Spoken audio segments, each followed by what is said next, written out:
오늘 우리에게 주신 하나님의 말씀은 에스더 2장 1절에서 23절입니다. 에스더 2장 1절에서 23절.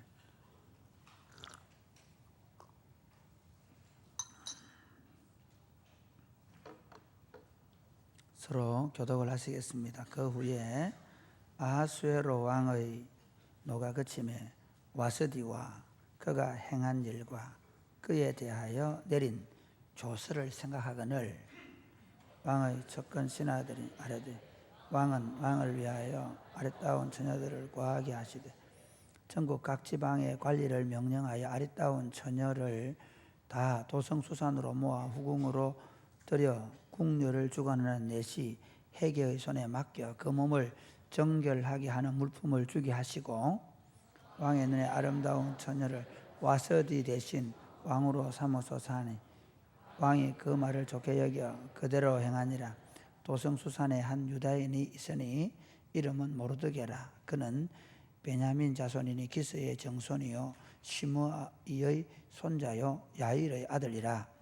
전에 바벨론 왕 느부갓네살이 예루살렘에서 유다 왕 여고냐와 백성을 사로잡아 갈 때에 모르드게도 함께 사로잡혔더니 그의 삼촌의 딸 하다사 곧 에스더는 부모가 없었으나 용모가 곱고 아리따운 처녀라. 그의 부모가 죽은 후에 모르드게가 자기 딸같이 양육하더라.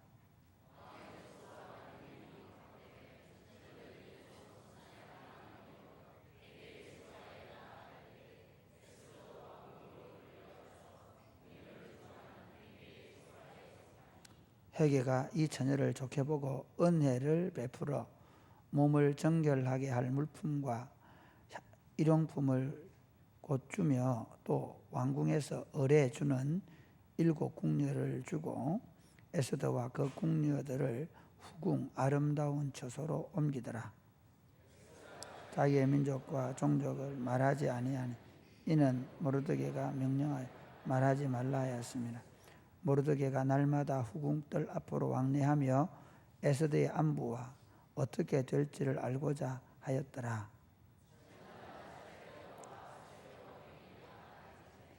여자에 대하여 정한 규례대로 12달 동안을 행하되 6달은 모략 기름을 쓰고 6달은 향품과 여자에게서는 다른 물품을 써서 몸을 정결하게 하는 기한을 마치며 처녀가 왕에게 나아갈 때에는 그가 구하는 것을 다 주어 후궁에서 왕궁으로 가지고 가게 하고 저녁이면 갔다가 아침에는 둘째 후궁으로 돌아와서는 비빈을 주관하는 넷이 사하스 가스의 수하에 속하고 왕이 그를 기뻐하여 그의 이름을 부르지 아니하면 다시 왕에게 나아가지 못하더라. 모르드게의 삼촌 아비하일의 딸 곧 모르드게가 자기의 딸같이 양육하는 에스더가 차례대로 왕에게 나아갈 때에 궁녀를 주관하는 넷이 해계가 정한 것 외에는 다른 것을 구하지 아니하였으나 모든 보는 자에게 사랑을 받더라. 아하수에로 왕의 제7년 10월 곧 데벳울에 에스더가 왕궁에 인도되어 들어가서 왕 앞에 나가니 왕이 모든 여자보다 에스더를 더 사랑하므로 그가 모든 처녀보다 왕 앞에 더 은총을 얻은지라. 왕이 그의 머리에 관을 씌우고 와서디를 대신하여 왕으로 삼은 후에 왕이 크게 잔치를 베푸니 이는 에스더를 위한 잔치라. 모든 지방관과 신하들을 위하여 잔치를 베풀고 또 각 지방의 세금을 면하고 왕의 이름으로 큰 상을 주니라. 처녀들은 다시 모을 때에는 모르드게가 대궐문에 앉았더라. 에스더는 모르드게가 명령한 대로 그 종족과 민족을 말하지 아니하니 그가 모르드게의 명령을 양육받을 때와 같이 따름이니라. 모르드게가 대궐문에 앉았을 때에 문을 지키던 왕의 넷이 빅단과 데레서 2 사람이 원한을 품고 아하수에로 왕을 암살하려는 음모를 꾸미는 것을 모르드게가 알고 왕후 에스더에게 알리니 에스더가 모르드게 이름으로 왕에게 아뢰니라. 조사하여 실정을 얻었으므로 두 사람을 나무에 달고 그 일을 왕 앞에 궁중일기에 기록하니라. 아멘. 지금 한반도는 굉장한 위기 속에 있습니다. 제가 이제 우리나라 나이로 50살인데 50살 사는 동안에 이렇게 위기를 맞았던 적이 8.18 도끼 만행 사건 그 이후에 처음이 아닌가. 지금 아마 북한의 그 5차 핵실험은 이미 파키스탄의 5차 핵실험으로 자신들이 핵 보유국을 인정받았던 역사가 있기 때문에 북한은 자신들이 핵 보유국의 지위를 얻으려고 하고, 그리고 대국인 미국과 중국, 러시아나 주변 나라들은 그 핵 보유국의 지위를 인정하지 않으려고 하는 그런 모습이 있습니다. 특별히 우리나라 정부에서 국방부 장관이 만약에 핵으로 공격한다면 그 지휘하는 김정은을 타격하겠다, 그렇게 발표할 정도 아주 심각한 말이 오가고 있고, 그리고 미국과 중국의 소위 책사들 내지는 외교관들이 아주 발빠르게 움직이고 있는 모습을 볼 수 있습니다. 도대체 이제 세계는 이 모습을 어떻게 할 것이냐, 만약에 이게 핵 지위를 인정받을 것인가, 아니면 원유를 동결하는 극단적 조치를 취해서 북한이 붕괴되는 위기에 직면하게 될 것인가, 그건 중국이 원치 않은 일이기 때문에 어떻게 전개될 것인가가 굉장히 이 한반도를 중심으로 세계 정세가 마치 돌아가는 듯한 긴박한 상황을 맞이한 것이 이번 한 주간이었습니다. 이처럼 세상 역사는 우리가 원하든 원치 않든 아주 긴박하게 돌아가고, 또 그 속에서 우리의 존재감이라는 것은 전혀 찾아볼 수 없을 만큼 미미하고 보잘것없습니다.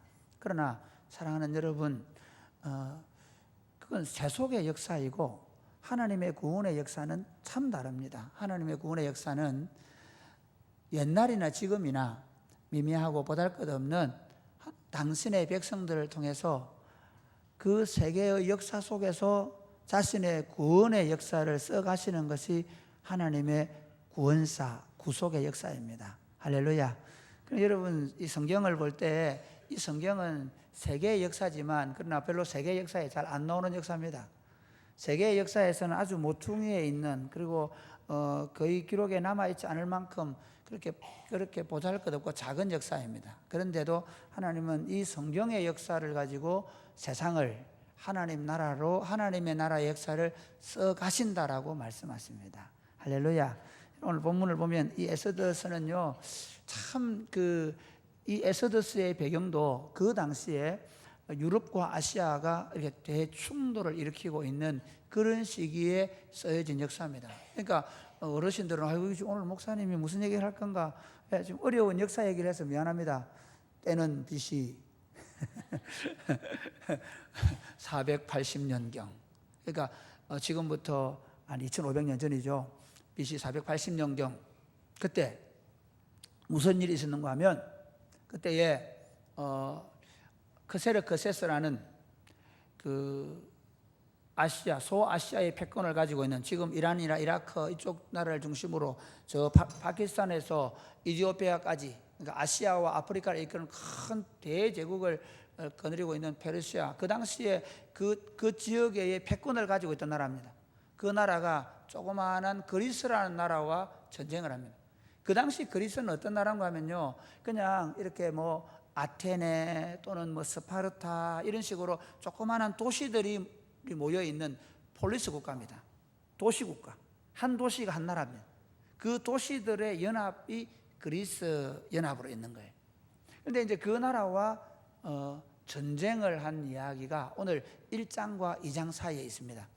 1장은 자기 아버지 다리오를 이었던 크세르크세스, 아하수에로 왕이죠. 우리 성경에 아하수에라 그러는데, 이 아하수에로 왕이 이제 전쟁을 준비하기 위해서 2년 동안 잘 준비하고 3년째 되던 해에 이제 6개월 동안 자기의 군사들과 방백들을 불러 모으고 전략 회의를 하고, 그리고 자기의 왕의 자기 왕국의 위대함과 부귀와 영화를 자랑하고, 그리고 하이라이트로 이제 일주일 동안 수산성에서 잔치를 벌이면서 모든 관료들과 신하들, 백성들을 다 불러 모아놓고 잔치를 벌이고, 마지막 하이라이트로 와서디를 나오라고 했는데 와서디가 거절해 버립니다. 그 사건 때문에 아주 6개월 동안 열리던 잔치에 화려한 막을 내리면서 이제 전쟁의 신호탄을 올리고, 그리고는 백성들을 전쟁으로 몰아붙여서 결국은 그리스도를 침공하려고 했던 그 아하수에로 왕이 노기가 충천해서 와서디를 폐위시키는 것을 우리가 1장에서 보았습니다. 그리고 오늘 보면은 그 후에라고 말하는데, 그 후는 3년간의 시간이 흘렀습니다. 그동안에 무슨 일이 있었는가 하면 세계 전쟁사에 아주 위대한 전쟁이 있었습니다. 여러분, 이게 기록이 성경에는 안 돼 있다는 거예요. 그런 얘기, 그러니까 아주 세계 전쟁사에 아주 위대한 전쟁의 역사가 여기 있습니다. 이 아하수에로, 세상 역사에 크세스라 그랬죠.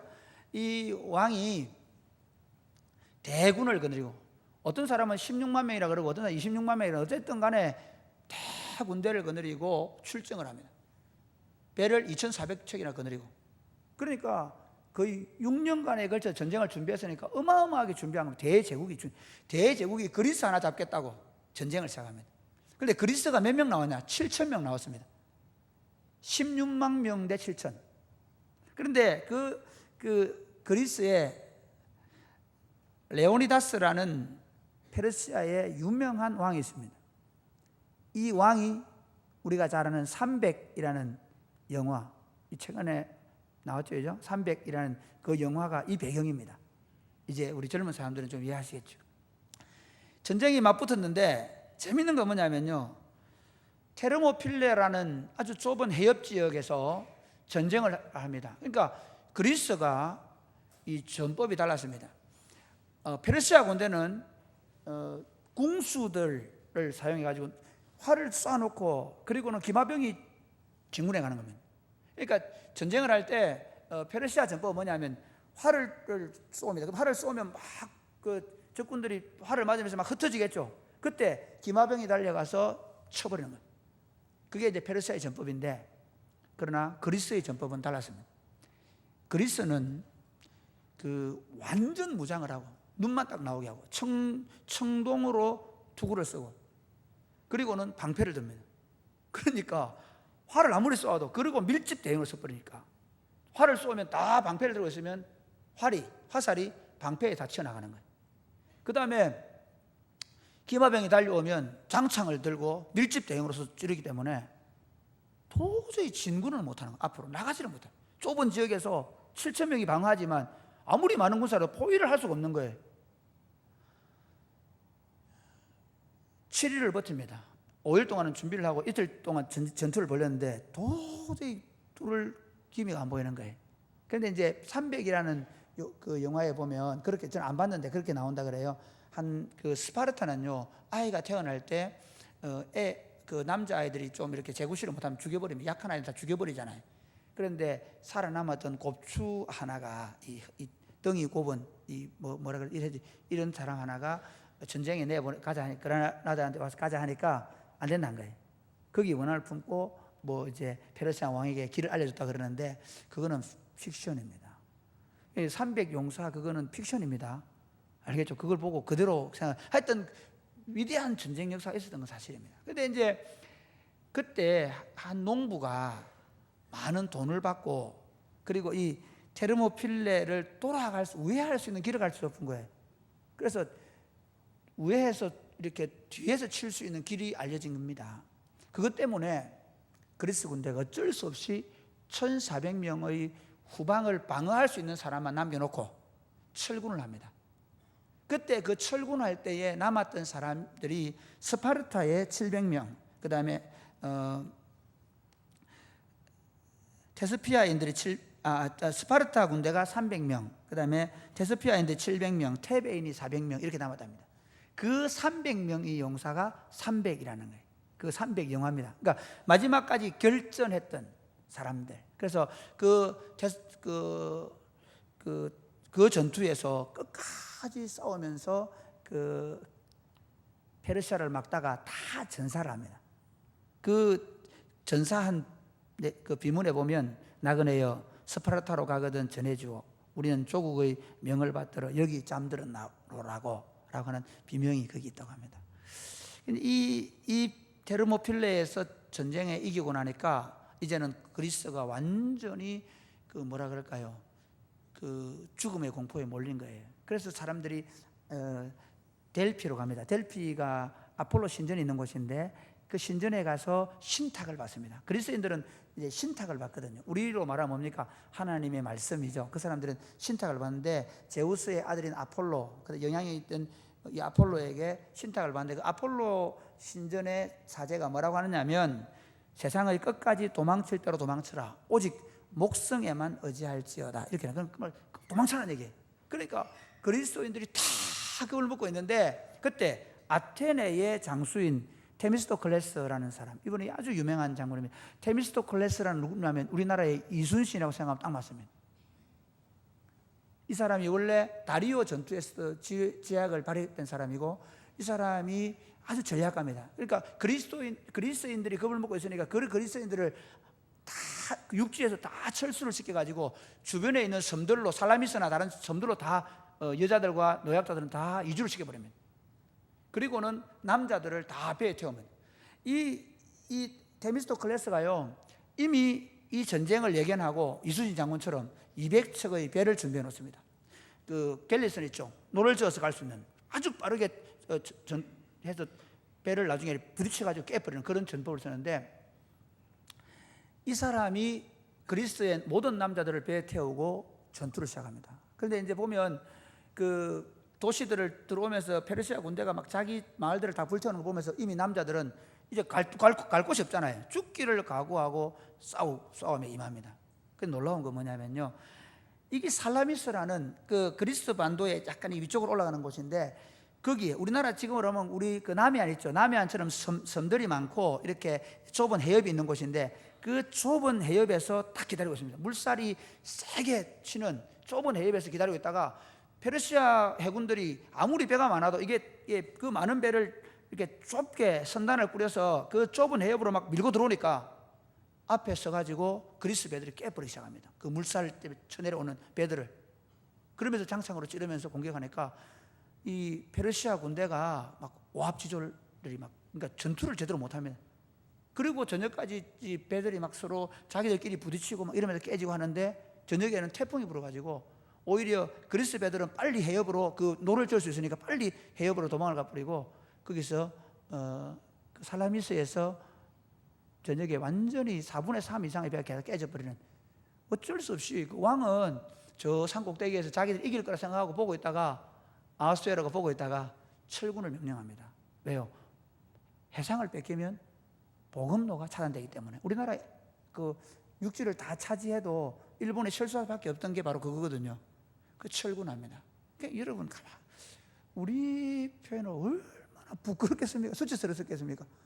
그 당시에 지금으로 말하면 미국 같은 나라입니다. 페르시아가 대제국이 조그마한 그리스라는 나라에게 깨지고 오니까 자기가 그것도 그냥 대충 간 게 아니고 철저하게 준비해서 6년간이나 준비해서 싸운 전투에서 단 며칠 만에 깨지고 온 거예요.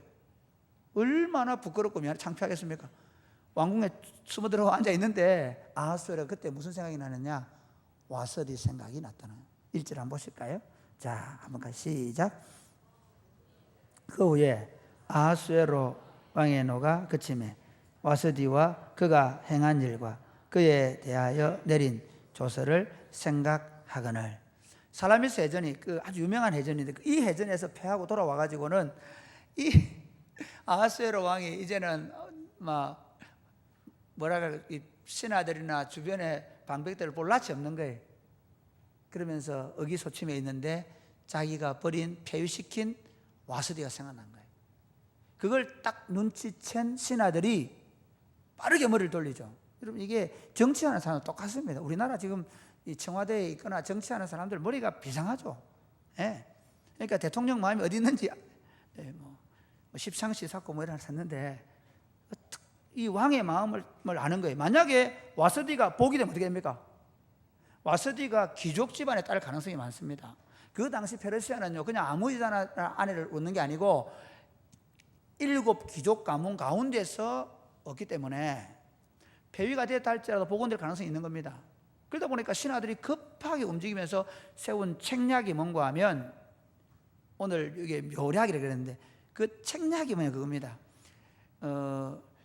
페르시아의 법인 귀족들을 중심으로 왕을 뽑는 게 아니라 모든 나라에서 딱 기준 하나 뭐죠? 아리따운 여자. 다시 말하면 이 아하수에로의 마음을 흡족하게 해줄 여자를 하나 찾자는 겁니다. 그게 정치적인 대안이었습니다. 정치적인 묘략이었습니다. 그런데 하나님은 이 정치적인 모략을 자기의 백성을 구원하는 모략으로 준비시켜 간다는 것입니다. 그래서 제가 오늘 하나님의 모략 이렇게 정했는데요. 철저하게 정치적이면 여기는 뭐 하나님도 안 나오고 이스라엘도 어떻게 뭐 자기들이 하는 거 아무것도 안 나옵니다. 그런데 지금 이 아하수에로의 마음에 와서디를 생각했다는 말은 후회했다는 거. 원래 히브리어 원문은 생각하거늘이 아니고 후회하거늘. 다시 말하면 자신이 와서디에게 행한 일과 그의 조서를 내린 일에 대해서 후회하고 있는 겁니다. 그 마음을 알고 신하들이 모든 도성의 여자들을 다 골라서 그 중에 예쁜 여자들을 왕궁으로 들여서 그 중에 왕의 마음에 드는 여자를 골라서 왕후를 삼으십시오. 이렇게 얘기하니까 아하수에로의 마음이 그래 그렇게 해보자 이렇게 된 거예요. 그래 어떻게 하느냐 하면 전국 지방에다가 방을 내고 조서를 내리고 그 다음에 거기 관리를 세우죠. 그 왕후를 구하는 관리를 세워가지고 그 사람들로 하여금 뽑아서 올리게 합니다. 그러면 수산성에서 어떻게 하느냐, 그 수산성에서 일제히 다 모으는 게 아니고 오는 순서대로 보는 거예요. 그래가 좀 이렇게 보고 되겠다 하면 후궁으로 드립니다. 후궁에 들여가지고 그래가 1년 동안 6개월 동안은 뭐 합니까? 몸을 정결하게 하는데 기름으로 몸을 이렇게 정결하게 하고 그 다음에 6개월 동안 향품을 통해서 향내가 나는 여자를 만듭니다. 그리고 꼭 뭐 비빈청 차림 같잖아요 지금 에서도 보면 이 장은. 그래가지고 이제 한 사람 한 사람 드리는 거예요. 그 중에 누가 눈에 띄입니까? 오늘 본문에서 이제 모르드게의 사촌 에스더를 말합니다. 여러분 성경에 보면 마치 모르드게가 여고냐 왕 때에 잡혀온 것처럼 얘기하는데 그런 일은 없습니다. 왜냐하면 여고냐 왕은 BC 597년에 잡혀왔거든요. 그러면 시간이 지금 얼마나 흘렀습니까? 10살 때 왔다 해도 한 140달 됩니다. 그게 말이 안 되는 얘기예요. 그럼 그 조상들 때에 모르드게 할아버지나 아버지가 잡혀온 거예요. 뭐 모르드게 할아버지 정도 잡혀왔다 볼 수 있습니다. 그때 잡혀와가지고 이미 모르드게라는 말 자체가요 유대식 이름이 아닙니다. 모르닥이라는 그 당시 그 바벨론의 주신의 이름을 딴 이름입니다. 모르드게라는 말은 모르닥에서 온 거예요. 그러니까 이방 이름을 가지고 있습니다. 그리고 여기 보면 모르드게가 2번이나 걸쳐서 에스더에게 어릴 때부터 뭐라고 했다 합니까? 유대인임을 밝히지 말아라. 그렇게 유대인처럼 행세하고 있지 않습니다. 그냥 그 제국 안에서 살아가는 백성으로 살아갑니다. 그런데 이 모르드게 그리고 자기의 삼촌이 죽으면서 맡긴 여자를 자기 딸로 입양해서, 그래서 오늘 딸처럼 여기다는 말은 자기 딸로 입양해서 키운 이 에스더가 역사의 전면에 등장하게 됩니다. 여러분 가만히 한번 생각해 보십시오. 에스더나 모르드게가 한 일이 있습니까? 없습니다. 철저하게 큰 대국의 전쟁이 있었잖아요. 그러니까 페르시아의 대전쟁, 유명한 살라미스 해전 이런 것들이 나타나는 겁니다. 원래는 그게 역사입니다. 그게 정사입니다. 그리고 그 전쟁에 지고 와가지고 왕이 숨을 구멍을 찾아가고 왕궁에 처박혀 있는데 신하들이 보니까 안 됐거든요. 거기다가 이 와서리가 보게 되면 난리거든요. 그러니까 신하들의 그 페르시아 제국의 신하 정권을 잡고 왕을 중심으로 정권을 잡고 움직이는 신하들의 책략, 모략에 의해서 왕후를 뽑는 일에 에스더가 개입되는 거예요. 사랑하는 여러분, 여기서 우리가 생각해야 될 교훈이 있습니다. 하나님의 나라 역사는요, 우리가 생각하는 것처럼 세상 역사에서 막 크고 위대하고 그리고 막 대단하게 일어나지 않습니다. 아주 저 시골 한 구석에 또는 이름 모를 한 사람에 의해서 시작되는 운동인 줄 믿으시기를 바랍니다. 우리의 손에 의해서 되는 것 같지 않습니다. 세상 사람들, 왕들이나 제후들이나 장군들이나 그리고 위대한 전략이 번득이는 그런 일들 속에서 우리는 하는 일이 없습니다. 그런데 놀라운 건 뭐냐면 그들의 지략, 그들의 책략, 그들이 가지고 있는 온갖 교모한 술수와 모략까지도 하나님은 사용하셔서 자기 백성의 구원을 준비시켜 나간다는 것입니다. 할렐루야.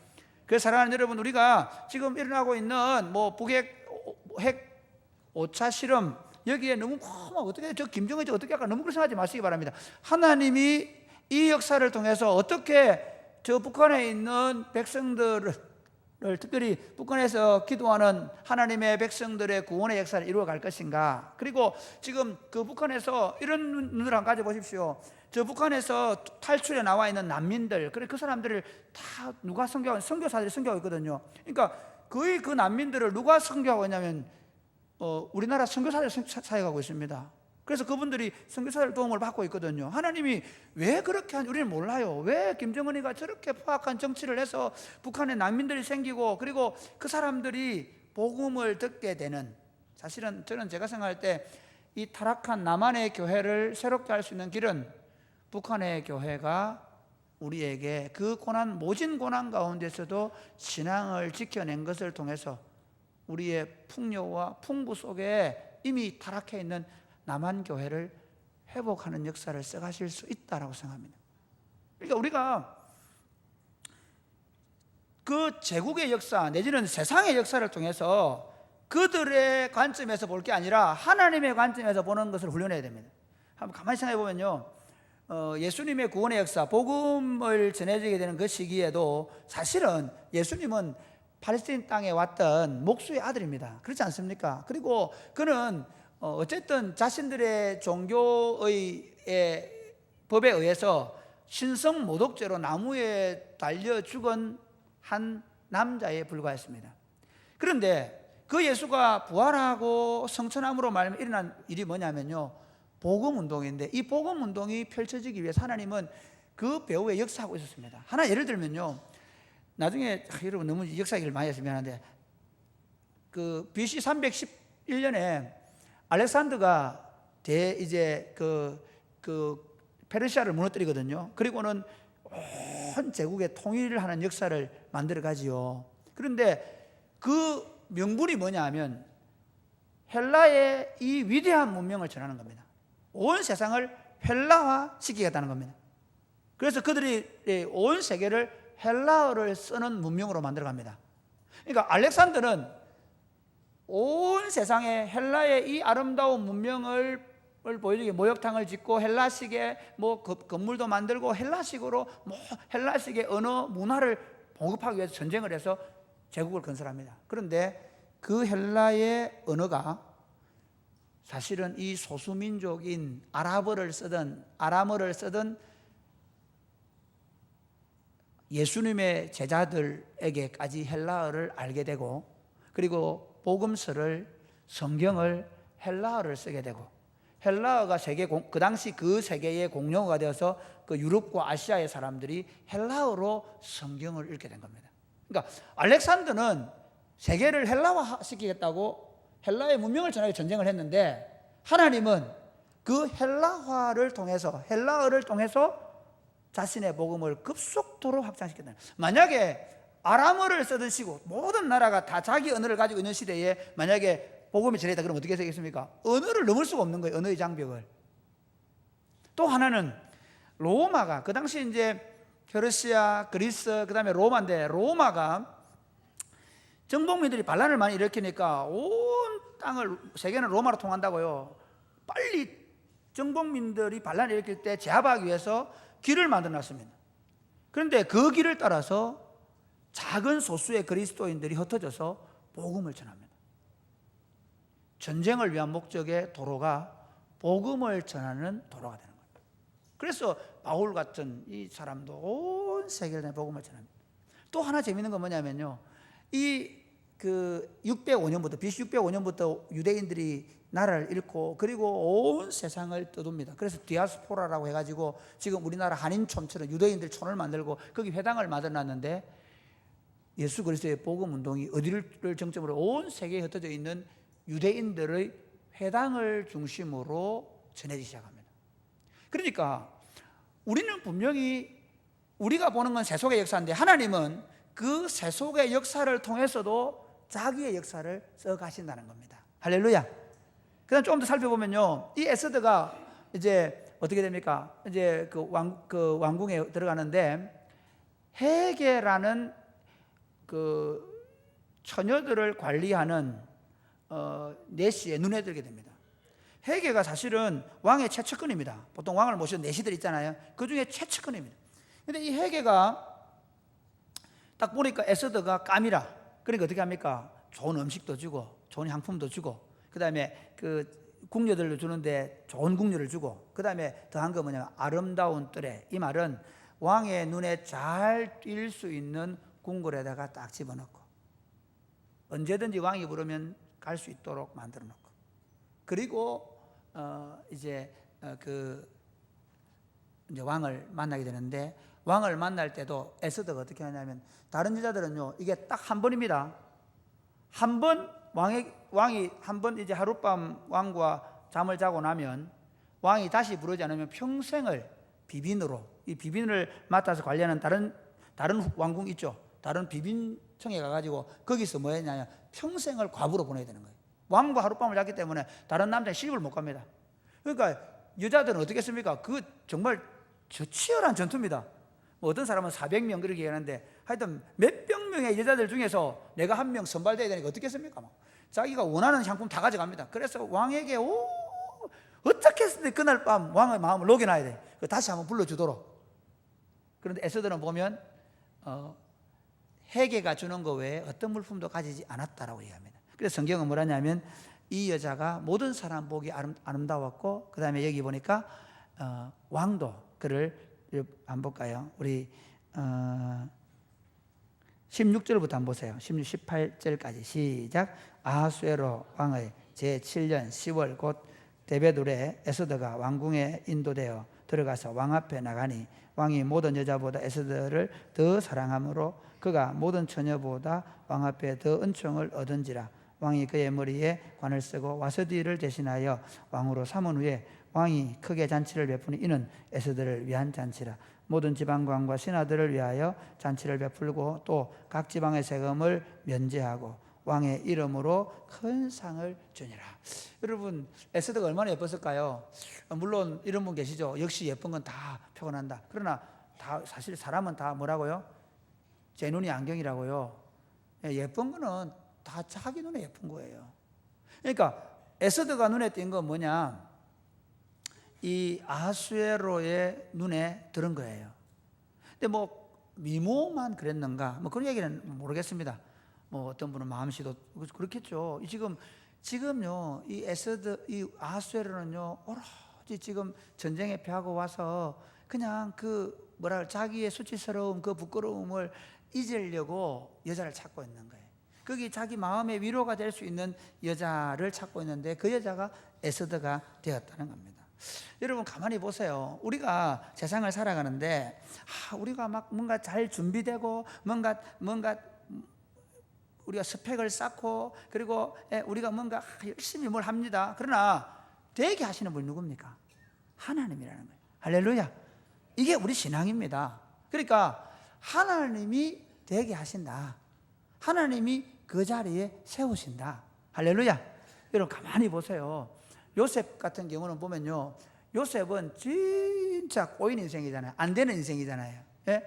요셉은 보면 자기 형님들한테 죽을 고비 넘기고 대상들에게 팔려가지고 애굽으로 팔려가고, 그 다음에 애굽에서 종살이 죽을 똥살똥하면서 뭔가 좀 되려고 했는데, 예? 자기 여주인의 그 유혹을 뿌리치는 바람에 오히려 그 여주인 모함을 받아가 감옥에 들어가고.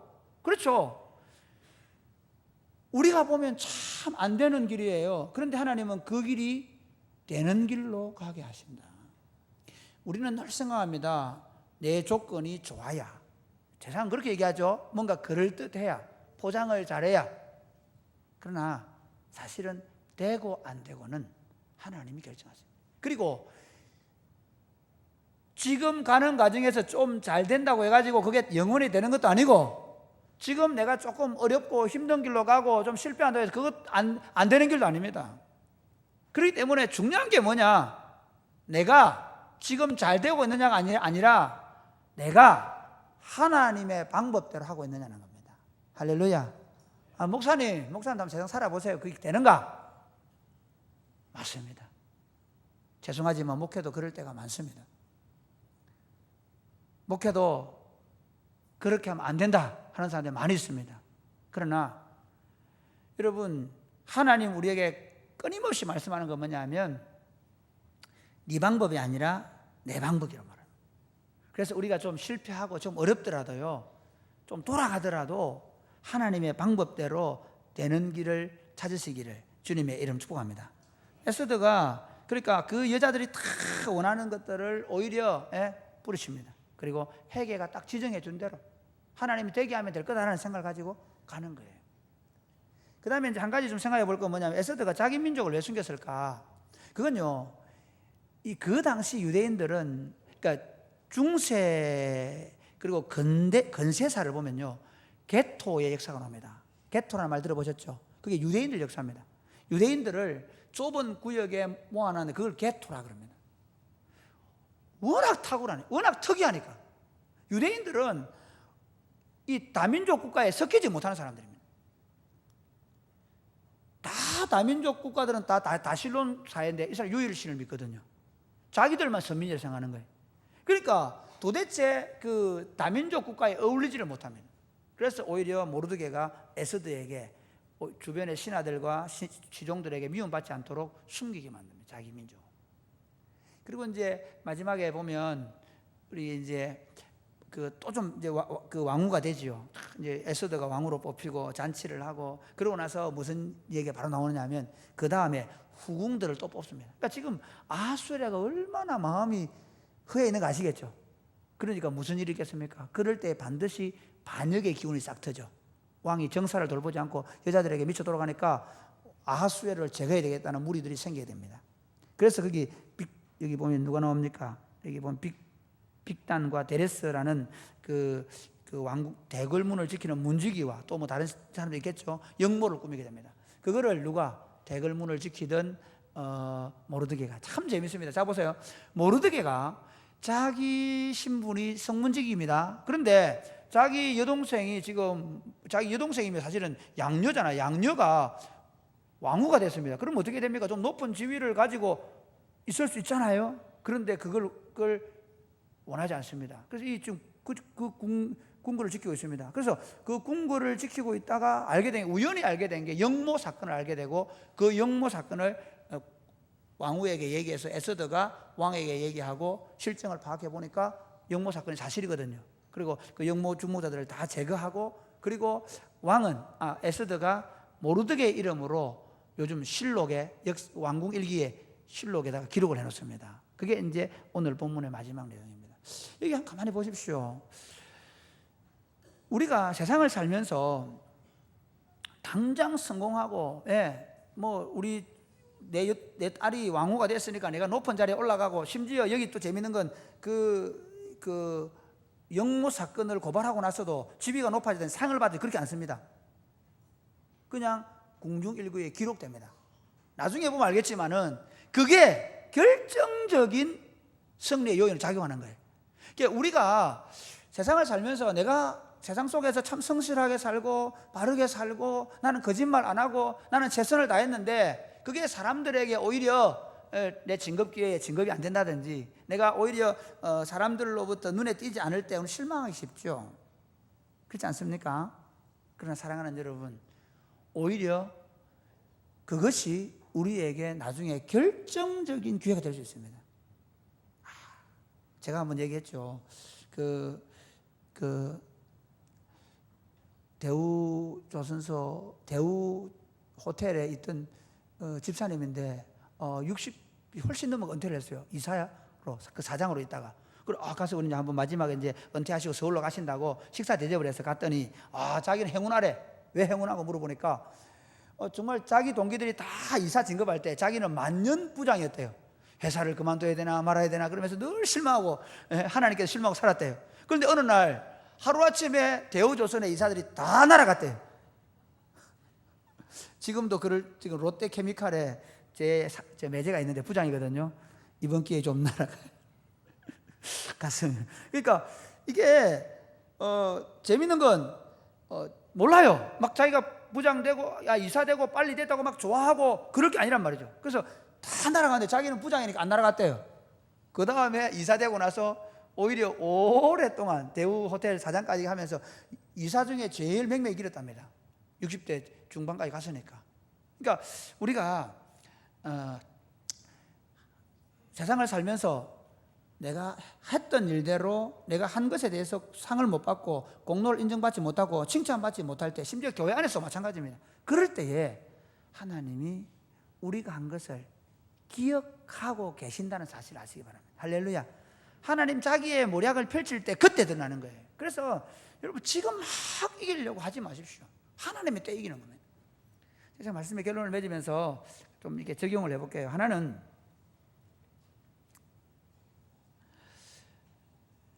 세상의 지략, 지혜, 그 번득이는 지혜를 하나님은 자신의 모략으로 이용하신다는 겁니다. 할렐루야.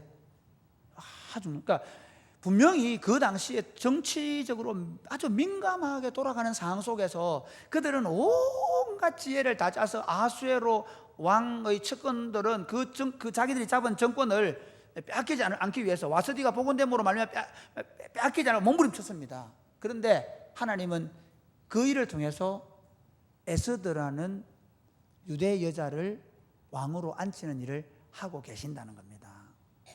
여러분, 예수님의 십자가도 마찬가지입니다. 그 당시에 유대인들은요, 어떻게 예수를 제거할까 몇 개월 동안 고민합니다. 완벽하게 제거하는 길이 뭘까? 로마로부터는 어떻게 해요? 이 사람이 민중 봉기를 일으킬 수 있는 메시아다라고 이야기해서 죽이는 겁니다. 그리고 유대인들에게는 이렇게 얘기하는 겁니다. 이 사람이 로마를 건드리면 우리 전체가 다 망할 수 있기 때문에 이 한 사람을 제거함으로 우리 민족을 살리는 것이 옳다라고 이야기합니다.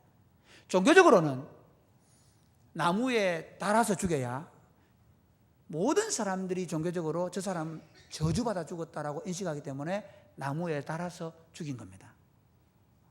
그들이 생각할 때는 너무나 빛나는 아이디어였습니다. 너무나 빛나는 지혜였습니다. 그런데 고린도서 이렇게 얘기합니다. 예수 그리스도의 십자가는 하나님의 지혜였다. 분명히 저주받아 죽은 죽음을 인식했습니다. 그런데 바울은 이 저주받아 죽은 죽음을 이렇게 말합니다. 그는 우리 죄를 위하여 저주받으셨다. 하나님은 그들의 그 종교 지도자들의 아주 그 세 부류를 만족시키는 완벽한 세상의 지혜를 하나님의 구원의 모략으로 바꾸어 가신다는 겁니다. 그러므로 사랑하는 여러분, 세상 사람들이 막 지혜를 짜고 우리 주변에 일어난 일도 마찬가지고 전 나라적으로도 세계적으로 마찬가지, 그들이 온갖 지략과 지혜를 짜서 뭔가를 만들어 간다고 생각하지만 하나님은 그 속에서도 자기의 모략을 이루어갑니다. 우리 삶의 현장에도 마찬가지입니다. 우리보다 뛰어난 사람 얼마나 많습니까? 우리보다 똑똑한 사람 얼마나 많습니까? 우리 옆에 일하는 사람들이 보면 막 그 머리를 잔머리를 얼마나 잘 굴는지 모릅니다. 거기 맞서지 마십시오. 그것 때문에 너무 속상해하지 마십시오. 하나님이 자신의 모략을 가지고 우리를 반드시 믿음으로 사는 우리를 승리하게 하실 것입니다. 할렐루야. 두 번째는요, 내 방법이 아니라 하나님의 방법으로 사시기를 주님의 축복합니다. 내 방법이 아닙니다. 하나님의 방법입니다. 우리요, 저도 똑같습니다. 저도 사람이기 때문에 저쪽에서 악하게 나오면 나도 막 한번 해보고 싶은, 저쪽에서 이상한 수를 쓰면 나도 그 수를 쓰고 싶은 마음이 생기는 게 사실입니다. 그러나 성경이 주는 교훈이 뭐냐? 하나님은 지금 내게 준 캐릭터, 내 얼굴이면 내 얼굴, 내 가지고 있는 학문적인 영향, 그것, 내가 가지고 있는 그것을 가지고 그대로 사용하십니다. 여러분, 참 다윗이 골리앗과 전투를 할 때 보면요, 다윗이 골리앗 전투할 때 사울이 이렇게 얘기하죠. 갑옷을 입히죠. 투구를 씌우죠. 그럼 무기를 주죠. 그런데 하나도 맞습니까? 안 맞습니다. 사람들 생각에는 그겁니다. 갑옷을 골리앗하고 싸우려고 그러면 창도 들어야 되고, 갑옷도 입어야 되고, 투구도 써야 되겠다는 겁니다. 그러나 다윗의 생각은 뭡니까? 내가 지금까지 곰과 그 다음에 다른 짐승들과 맞서 싸우던 방법을 따라서 하나님이 그렇게 역사하신 것을 따라서 일하는 겁니다. 마찬가지입니다. 신앙생활이 뭐냐면요, 하나님의 방법으로 이기는 것을 훈련하는 겁니다. 할렐루야. 예수를 믿으면서도 하나님의 방법으로 이기는 걸 한 번도 해본 적이 없는 사람이 있을 수 있어요. 지금은 좀 되는 것 같지만 결정적인 순간에 어려움을 당할 수 있습니다.